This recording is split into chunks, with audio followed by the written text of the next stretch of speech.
ಹೆಂಗಿತ್ತು ಒಂದು ಜರ್ನಿ? ನಾನು ಡೈರೆಕ್ಟರ್ ಫಸ್ಟ್ ಮೀಟ್ ಆದಾಗ ಅಂದರೆ ಫಸ್ಟ್ ನನ್ನ ಮೈಂಡಲ್ಲಿ ಇದ್ದಿದ್ದು ವಿನೋದ್ ಸರ್ಗೆ ಮಾಡಬೇಕು ಅಂತ ಇತ್ತು ಸಿನಿಮಾ ಫಸ್ಟು. ಕತೆ ತೊಗೊಂಡೋಗಿ ಡೈರೆಕ್ಟ್ರ್ ಹತ್ರ ನಾವು ಕುತ್ಕೊಂಡಾಗ ಡೈರೆಕ್ಟ್ ಬಲರಾಮನೇ ಮಾಡಬೇಕು ಅಂತ ಇತ್ತು. ನಾವು ಬಲರಾಮನ ಕತೆನೇ ಮಾಡಬೇಕು ಅನ್ನೋದಿತ್ತು. ಸಿಂಪಲಾಗಿ ಸ್ಟಾರ್ಟ್ ಆಯಿತು, ಸಿಂಪಲಾಗಿ ಎಂಡ್ ಆಯಿತು ಅಷ್ಟೇ. ಸಿಂಪಲಾಗಿ ಸ್ಟಾರ್ಟ್ ಆಗಿ ಸೂಪರಾಗಿ ಎಂಡ್. ಸಿಂಪಲಾಗಿ ಸ್ಟಾರ್ಟ್ ಆಗಿ ಸೂಪರಾಗಿ ಎಂಡ್ ಆಯಿತು. ಸೊ ಇವಾಗ ನಿಮಗೆ ಇಡೀ ಜರ್ನಿ ಅಂದರೆ ಇವಾಗ ಈ ಮೂವಿ ಬಗ್ಗೆ ಎಕ್ಸ್ಪೆಕ್ಟೇಷನ್ಸು ನಿಮಗೆ ಹೆಂಗೆ ಅನ್ಸುತ್ತೆ ಸರ್? ಯಾವ ಥರ ಇದ್ವು, ಆಚೆ ಬರುತ್ತೆ, ಜನ ಹೆಂಗೆ ಸ್ವೀಕರಿಸ್ತಾರೆ ಅದನ್ನು? Very simple sir. ಅಂದರೆ ಎಕ್ಸ್ಪೆಕ್ಟೇಷನ್ ಹೇಗಿದೆ ಅಂದರೆ ಸ್ಟಾರ್ಟಿಂಗ್ 3 days ನಾವು ಒಂದು ಸ್ವಲ್ಪ ಪುಷ್ ಮಾಡಿದ್ರೆ ಸಾಕು, 4th day ಇಮಿಡಿಯೇಟ್ ಪಿಕಪ್ ತೊಗೊಂಡ್ಬಿಡುತ್ತೆ. ಯಾಕೆಂದರೆ ಕತೆ ನೋಡಿದ್ದೀವಿ ನಾನು, ಹೀರೋ ಸರ್, ಆಮೇಲೆ ಈ ಡೈರೆಕ್ಟರ್ ಸರ್ ಎಲ್ಲ ಕೂತ್ಕೊಂಡು ನೋಡ್ದು. ಅದು ನಮಗೆ ಗೊತ್ತು ಸತ್ಯ ಹೇಗೆ ತಗೊಳ್ಳೋದು ಪಿಕಪ್ ಅಂತ. ಅದಾಗುತ್ತೆ ಸರ್. ಪರ್ಫಾರ್ಮೆನ್ಸ್ ಹೆಂಗಿದೆ ಸರ್ ವಿನೋದ್ ಸರ್ದು? ಸರ್ ಪರ್ಫಾರ್ಮೆನ್ಸ್ ಅದೇ ಹೇಳಿದ್ನಲ್ಲ, ಇದು 25th ಸಿನಿಮಾ ವಿನೋದ್ ಸರ್ದು.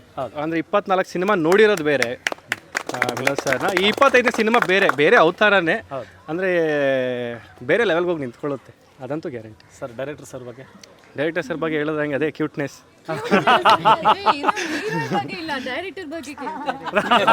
ನಮ್ಮ ಡೈರೆಕ್ಟ್ರು ಅಷ್ಟೇ, ಅಂದರೆ ಕ್ಯೂಟ್ನೆಸ್ ಬರುತ್ತೆ, ಇಲ್ಲಿ ಪ್ರಿಟಿ, ಅದಾದ್ಮೇಲೆ ಇಷ್ಟಿದೆ ನಿಮ್ಮ ಬಗ್ಗೆ. ಒಟ್ನಲ್ಲಿ ಅದೇ ಸೆಟ್ಟಿಗೆ ಬಂದರೆ ಮಾತ್ರ ರಾಕ್ಷಸನೇ. ಅವ್ರು ಕೆಲಸ ತಗೊಳ್ಳೋರ್ಗು ಯಾರನ್ನೂ ಬಿಡಲ್ಲ. ಅದೇನೋ ಕಸ ಕೊಟ್ಟರು ರಸ ತೆಗೆಯೋಂಥ ಡೈರೆಕ್ಟರ್ ಅವರು. ಬಟ್ ಭಾಳ ಖುಷಿ, ಫಸ್ಟ್ ಸಿನಿಮಾನೇ ನಾವು ಈ ಥರ ಡೈರೆಕ್ಟರ್ ಸೆಲೆಕ್ಟ್ ಮಾಡ್ಕೊಂಡಿರೋದು ಭಾಳ ಖುಷಿ. Thank you so much sir. ನಿಮ್ಗೆ ಒಳ್ಳೇದಾಗಲಿ ಅಂತ ಹೇಳಲ್ಲ, ಪ್ಲೀಸ್ ದಯವಿಟ್ಟು ಹೀರೋಯಿನ್ ಬಗ್ಗೆ ಹೇಳಿ ಸರ್. ಇಲ್ಲ ಸರ್, ಹೀರೋಯಿನ್ ಬಗ್ಗೆ ಮಾತಾಡಬೇಕಾದ್ರೆ ಅಂದರೆ ಹೀರೋಯಿನ್ ಸೆಲೆಕ್ಷನ್ ಅಂತ ಬಂದಾಗ ನಾವು ವೆರಿ ಇದ್ರಾಗಿದ್ದು ಸೆಲೆಕ್ಟೆಡ್ ಆಗಿದ್ದು. ಅಂದರೆ ಫ್ಯೂ ಮೆಂಬರ್ಸ್ ಸೆಲೆಕ್ಟ್ ಮಾಡ್ತಾ ಅದೇ ಗೊತ್ತಾದಮೇಲೆ ಪ್ರಿಯಾ ಅವರು ಸಿಕ್ಕಿದ್ರು. ನಮಗೊಂದು ಭಯ ಇತ್ತು, ಬಿಕಾಸ್ ಅಷ್ಟು ಸೂಪರ್ ಸ್ಟಾರ್, ಅಂದರೆ ಮಲ್ಟಿ ಲ್ಯಾಂಗ್ವೇಜ್ ಹೀರೋಯಿನ್ನು, ಅಂದರೆ ಬೇರೆ ರೀತಿಲೇ ಇದೆ ಹೊರಗಡೆ ಅವರು. ಸೊ ಅಂದರೆ ಅಪ್ಪು ಸರ್ ಜೊತೆ, ಆಮೇಲೆ ಕೆಲವೊಂದು ಎಲ್ಲ ಸ್ಟಾರ್ಗಳ ಜೊತೆ ಮಾಡಿದ್ದಾರೆ, ಹೇಗೆ ತೊಗೊಳ್ತಾರೆ ನಮ್ಮ ಕತೆ ಆಗಲಿ ಆ ಥರ ಇತ್ತು. ಬಟ್ ಅಪ್ರೋಚ್ ಮಾಡಿದಾಗ ಅಂದರೆ ಶಿ ವಾಸ್ ವೆರಿ ಸಪೋರ್ಟಿವ್.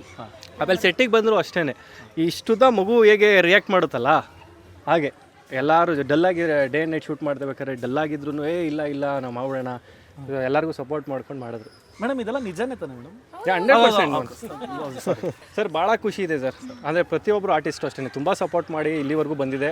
ಅಂದರೆ ಈಗ ನೋಡ್ತಾ ಇದ್ದೀರಲ್ಲ ಹೇಗೆ ಸಪೋರ್ಟ್ ಮಾಡ್ತಿದ್ದಾರೆ ಅಂತ.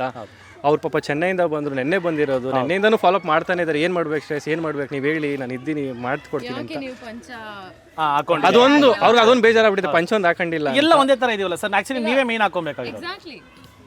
ಇರ್ಲಿ ಬಿಡಿ, ನೆಕ್ಸ್ಟ್ ಮಾಡೋಣ. ನೆಕ್ಸ್ಟ್ ಫಂಕ್ಷನ್ ಅವ್ರು ಮಾಡಲ್ಲ, ಮಾಡರ್ನ್ ಕ್ಲೋತ್ಸ್ ನೀವೇ ಅಷ್ಟೇ. ಗ್ಯಾರಂಟಿ ನ್ಯೂಸ್, ಸುದ್ದಿ ಖಚಿತ, ನ್ಯಾಯ ನಿಶ್ಚಿತ.